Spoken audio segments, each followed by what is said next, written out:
This series is about why it's very rare for an abusive partner to change in a relationship. If you are currently deciding whether to stay or leave a person like this, I hope this video helps you. Without further ado, the first big reason that it's very rare for an abusive partner to change is that usually the problem is deeper than emotions. It's about what they think a relationship is supposed to look like. And the answer is it's supposed to look like them in control most of the time. That's the problem. People think it's about anger or lack of empathy or love, and those can be problems. But listen to me for a second. Abusive people go around controlling their partners. They tell them they're doing things wrong all the time. They tell them how to dress, how to act, how to talk. They treat them terribly, and they feel entitled to treat their partner terribly if their partner is not acting in the way that the abusive person expects. That is not actually an anger problem.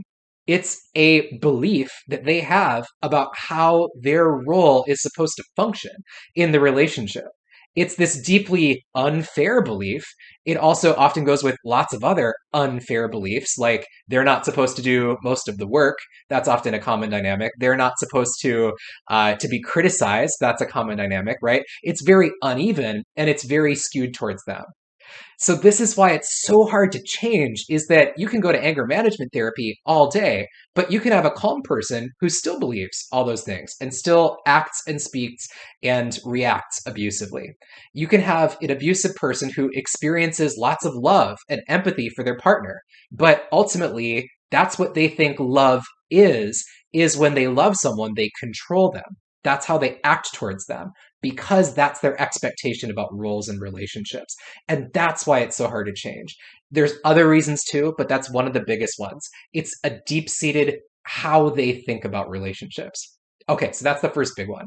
The second big reason that it's very difficult for abusive people to change is that they are very, very good at shifting responsibility away and denying responsibility for problems that they commit. They will gaslight. They'll say something didn't happen. They'll blame shift.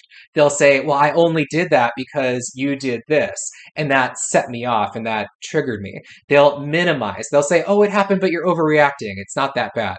Often abusive people have had years to practice these types of denials and blame shifting, not just on you in this relationship, but in other relationships before this one, from whoever they learned it from, like society, their family, wherever, in other parts of their life where they shift blame away, and that's been a successful strategy for them.